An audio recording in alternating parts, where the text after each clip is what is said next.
नमस्कार, स्वागत है आपका एक बार फिर से एक नई वीडियो के साथ। अभी 3-4 दिन पहले कुछ नई अपडेट्स आई हैं, उन्हीं के बारे में हम इस वीडियो में बात करने वाले हैं। तो सभी से निवेदन रहेगा कि वीडियो को बिना स्किप करे पूरा देखें, क्योंकि यदि आप स्किप करके वीडियो देखेंगे तो हो सकता है आपसे कोई पॉइंट छूट जाए। तो चलिए शुरू करते हैं बिना किसी टाइम वेस्ट के।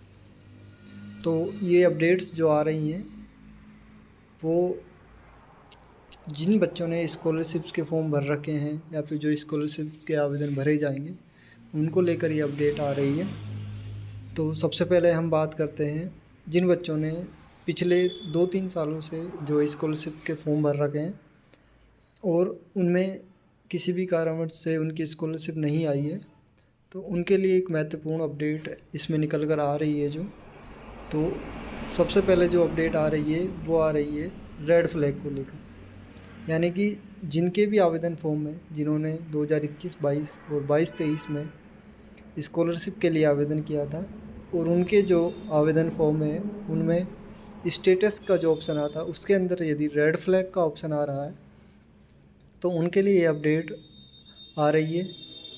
सबसे पहले तो हम बात करते हैं कि वो रेड फ्लैग का ऑप्शन क्यों आ रहा है। तो उसका जो कारण है, क्योंकि जब हमने आवेदन फॉर्म भरा था और उसके बाद हमने अपने आधार कार्ड या जन आधार कार्ड में किसी भी प्रकार का चेंज करवाया था, उस कारण से उन आवेदनों को संदिग्ध मानते हुए सरकार के द्वारा रेड फ्लैग का जो ऑप्शन है वहाँ पर डाला गया था।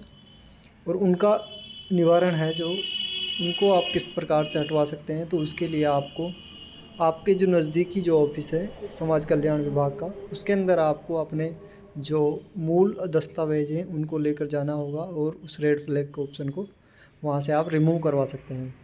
ये मैं आपको बता देता हूँ कि अभी 6 तारीख को जो अपडेट आई थी उसके अंदर जो सत्र 2021-22 और 22-23 का जो आवेदन जिन्होंने भर रखे थे उनमें यदि इस प्रकार की दिक्कत आ रही है तो उनको एक अंतिम अवसर प्रदान करते हुए 30 नवंबर 2024 तक, अंतिम दिनांक तक आप अपने नज़दीकी ऑफिस में जाकर उस समस्या का समाधान करवा सकते हैं। तो सबसे पहले अपडेट तो थी ये रेड फ्लैग को लेकर।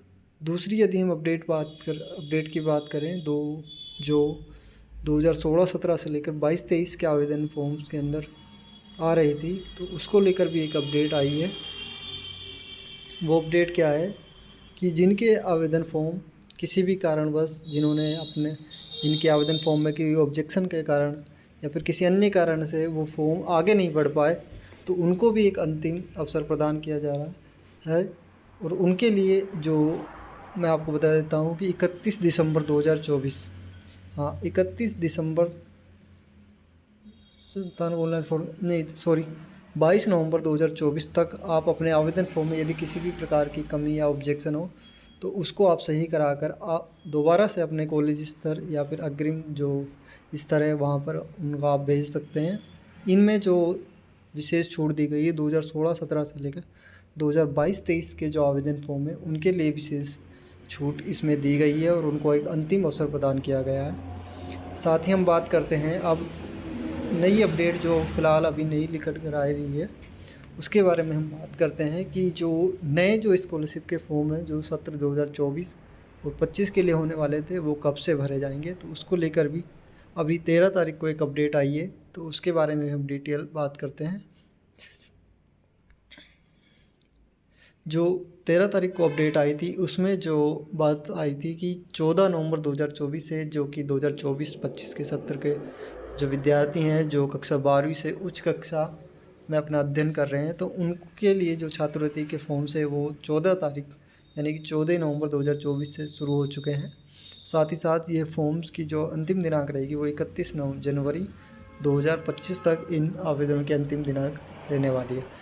साथ ही साथ हमारे जितने भी साथी हैं जो 12वीं कक्षा उत्तीर्ण कर चुके हैं और अपने अपने अलग अलग स्तरों पर कॉलेजों में अध्ययन कर रहे हैं, तो उनसे मैं एक बात कहना चाहता हूं कि आप बिना किसी अंतिम दिनांक का वेट करें अपने आवेदन फॉर्म्स अप्लाई कर दें, क्योंकि आप आवेदन करने जाएंगे तब हो सकता है आपके किसी भी डॉक्यूमेंट्स में किसी भी प्रकार की कमी हो, कोई मूल निवास में नाम अलग हो, आधार कार्ड और जन आधार कार्ड में कुछ डिफ्रेंशिएट हो, आपके पास बैंक अकाउंट नहीं है, तो उसकी जानकारी आपको पता लग जाएगी। तो इसलिए मेरा सभी से निवेदन रहेगा कि जल्दी से जल्दी, जितनी जल्दी हो सके आप अपने आवेदन फॉर्म अप्लाई करने किसी भी नज़दीकी ई मित्रा पर जाकर अपने आवेदन फॉर्म को भरवाएं। इसमें किसी भी प्रकार की अंतिम दिनांक का इंतज़ार आप ना करें। साथ ही साथ जितने से ज़्यादा हो सकते हैं आप अपने फॉर्म भरिए और इसका आवेदन का लाभ उठाइए। इसमें यदि हम बात करें आवेदन कौन कौन कर सकता है, तो इसके लिए सबसे जो SC ST और MBC के जो स्टूडेंट्स हैं वो इनके लिए एलिजिबल है। साथ ही साथ EBC यानी कि आर्थिक पिछड़ा वर्ग, अन्य पिछड़ा वर्ग के भी कुछ जो कास्ट हैं उनको भी इसमें सम्मिलित किया गया है। साथ ही साथ डॉक्टर अम्बेडकर, विमंतु, घुमंतु एवं अर्धघुमंतु, मेरासी, भिस्ती समुदाय हेतु एवं अन्य जो लाभार्थी हैं उनको इसमें शामिल किया गया है। साथ ही साथ यदि आप OBC से हैं तो आपके लिए BPL कार्ड धारक होना अति आवश्यक है। कार्ड धारक की पुत्री जो BPL का कोई भी कार्ड धारक यहाँ पर आवेदन कर सकता है। साथ ही अंत्योदय कार्ड धारक, स्टेट BPL कार्ड धारक की पुत्र पुत्री, अनाथ बालक बालिका, विधवा, स्वयं विधवा की पुत्री, तलाकशुदा महिला आदि इसमें आवेदन कर सकता है। साथ ही साथ इसमें एक जो मुख्यमंत्री सर्वजन उच्च शिक्षा के, तो उसमें आप किसी भी प्रकार का कोई भी कैटेगरी हो चाहे वो आवेदन कर सकता है।